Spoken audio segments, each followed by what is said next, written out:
Bien, y nosotros continuamos en Actualizados y es momento de presentar nuestra columna de Espacio Salvaje junto a Lucas Monzón de la Fundación Refugio Salvaje. Muy buenas tardes, Lucas. Tardes. Feliz como todos los miércoles informándonos un poquito más. ¿Qué tema nos traes el día de hoy, Lucas? Bueno, hoy como siempre, como todos los miércoles, vamos a conocer un poco respecto a nuestras especies, respecto a nuestra fauna aquí en el norte argentino.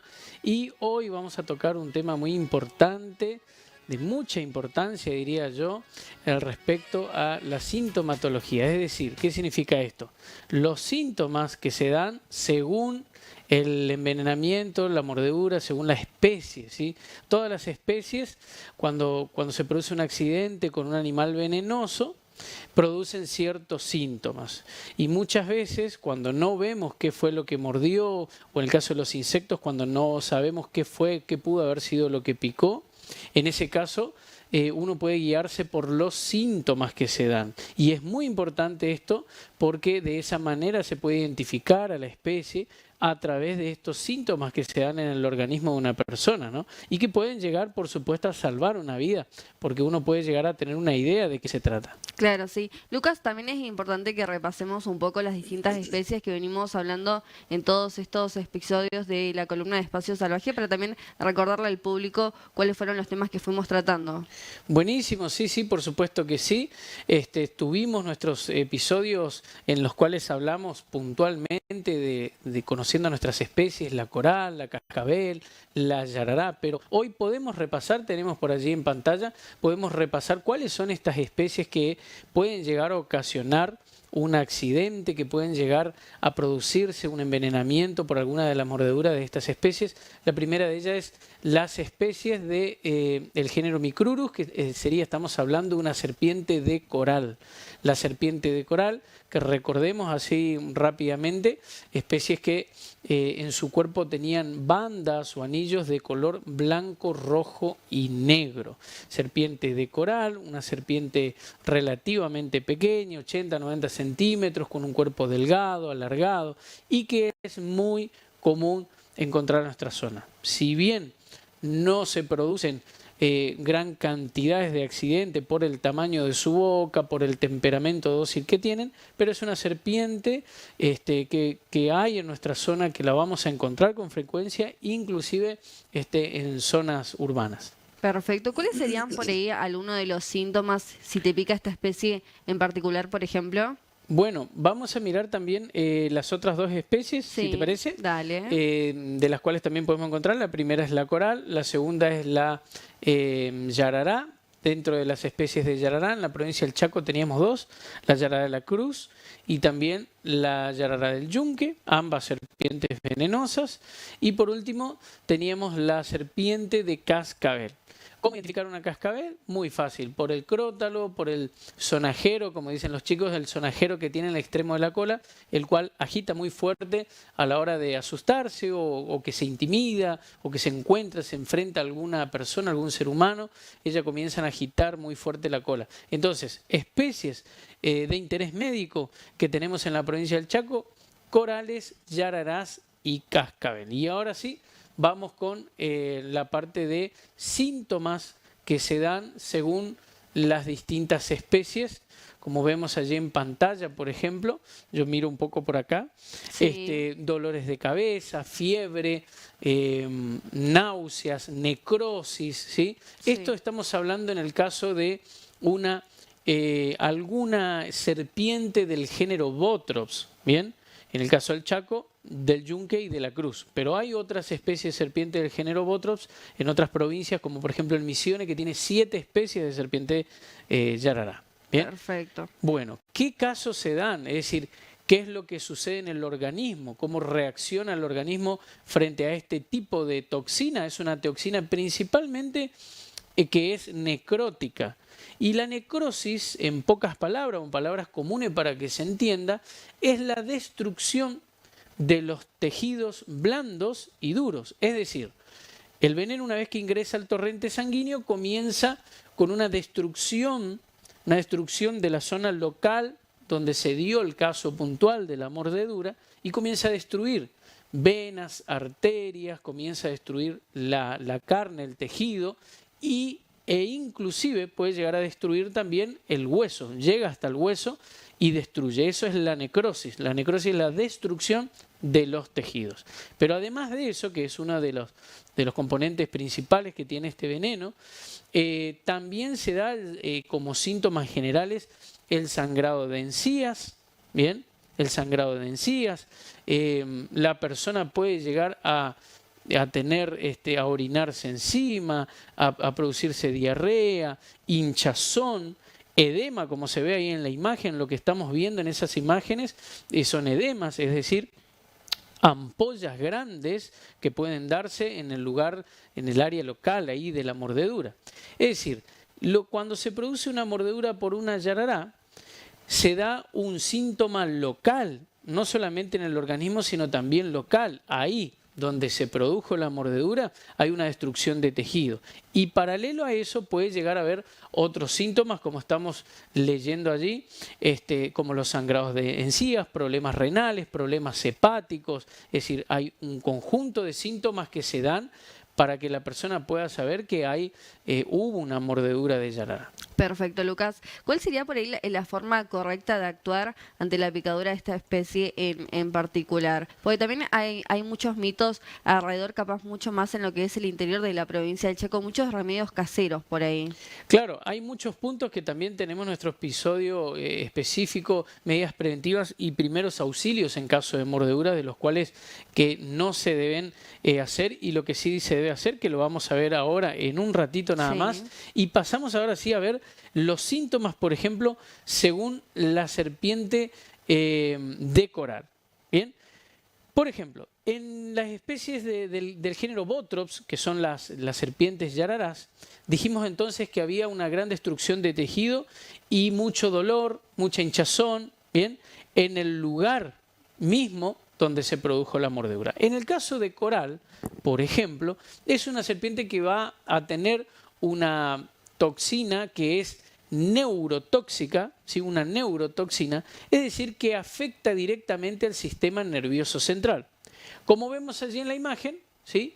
En esa imagen que vemos ahí, que es una mordedura de Micrurus, de coral, no tiene tanto efecto, a diferencia de un botrópico, a diferencia de una yarará, por ejemplo, no tiene tanta acción local, porque si uno mira pareciera que es quizás un esguince o una picadura de algún insecto, porque no tiene tanta destrucción en el área local donde se produjo la mordedura. Y muchas veces, acá es donde está el punto, porque se producen muchas veces confusiones. Es decir, pasó hace poquito, en un caso de una picadura, donde se confundía, por ejemplo, lo que es una reacción alérgica con una neurotoxina. Entonces, cuando nosotros vemos el área local, sí puede producir una confusión, porque como vemos ahí en la imagen, tiene una hinchazón leve, ¿sí? Una hinchazón leve, un poco rojizo, nada más, pero no hay tanta destrucción en el área puntual.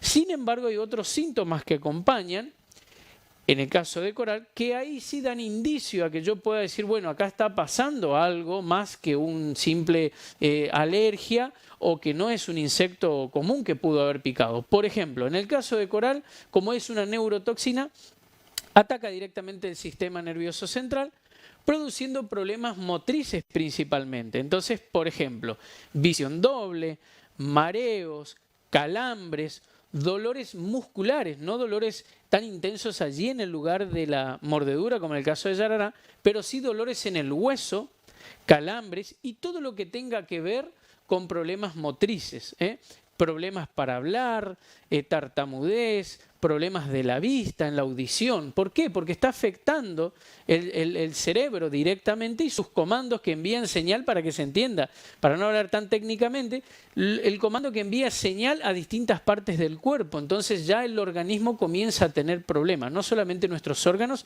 sino también nuestro cuerpo en sí, sudoración, calambre, ¿sí? ¿Verdad? Perfecto, no es muy importante también tener en cuenta estos síntomas, por ahí uno no se da cuenta cuál fue la especie que le picó, pero a través de los síntomas puede reflejar y darse cuenta también y brindarle información al médico, ¿no? Es muy importante, nosotros continuamente estamos capacitando en estos temas, porque muchas veces cuando se dan los accidentes, estos son indicios, síntomas, si bien el sistema de salud, por supuesto, tiene un protocolo cuando ingresa una persona accidentada, pero estos síntomas pueden ayudar a detectar de manera mucho más rápida, o en algunos casos, por ejemplo, cuando traen a la especie, cuando le hacen una filmación, un video, y esa imagen de esa especie, una yarará, una cascabel, una coral, una araña viuda negra o un alacrán, sumado a los síntomas que la persona está teniendo, nos dan un indicio de qué especie podría haber sido la causante, dependiendo cómo se dé cada situación. Y por último, tenemos la especie de cascabel. Bien, la serpiente de cascabel que tiene síntomas, para que se entienda, son síntomas combinados. Teníamos la serpiente de yarará, que tiene una acción básicamente necrosante, muy destructiva en el área local de la mordida, y teníamos la coral, que tenía principalmente acciones neurotóxicas que afectan al sistema nervioso central.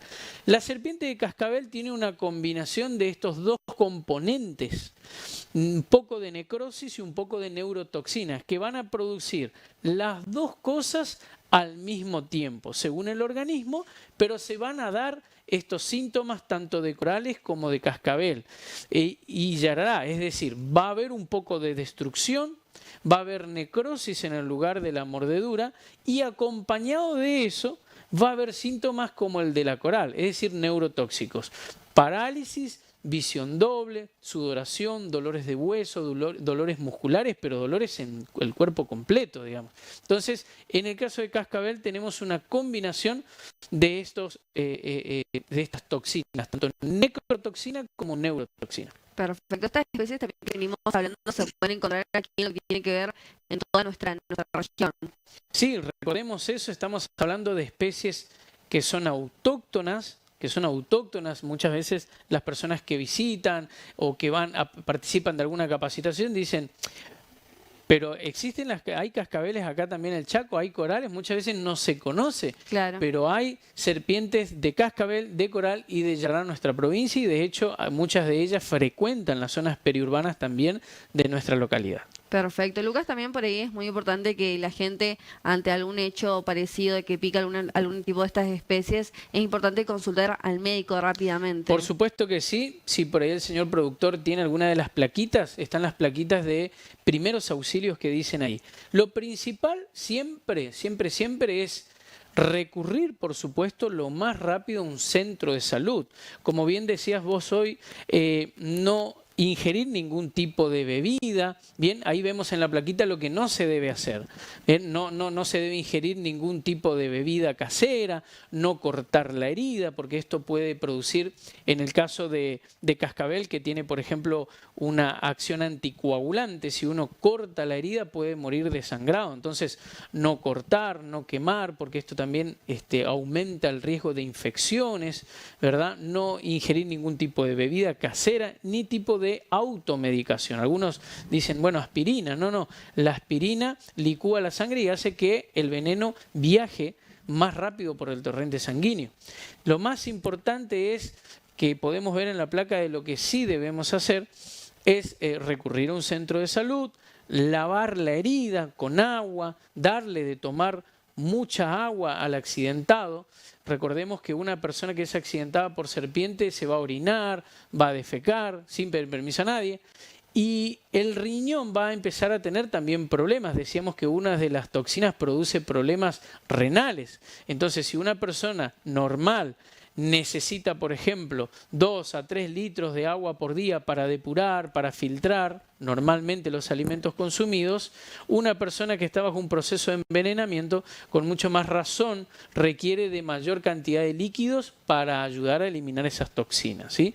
Eso es lo que sí se debe hacer. Se debe tomar mucha agua, se puede lavar, se puede hacer un vendaje acorde, no un torniquete como dice allí en la pantalla, sino un vendaje acorde para aislarlo de la tierra, del pasto, de posibles infecciones, y también Si se puede, como decíamos hoy, sacar una fotografía, tratar de identificar al animal para que el personal de salud pueda reconocer también al ejemplar. Perfecto, por eso también siempre reiteramos que es muy importante las distintas charlas que vienen llevando adelante junto con la Fundación en toda la provincia de Chaco para brindarle también toda la información que requieran sobre estos temas que son sumamente importantes. Son sumamente importantes. Cada sábado estamos teniendo capacitaciones a personal de salud, personal docente, personal de las fuerzas, bomberos, distintas áreas, distintas instituciones que continuamente en nuestra provincia tenemos trabajos fuera de lo que es la zona urbana, tenemos personal profesional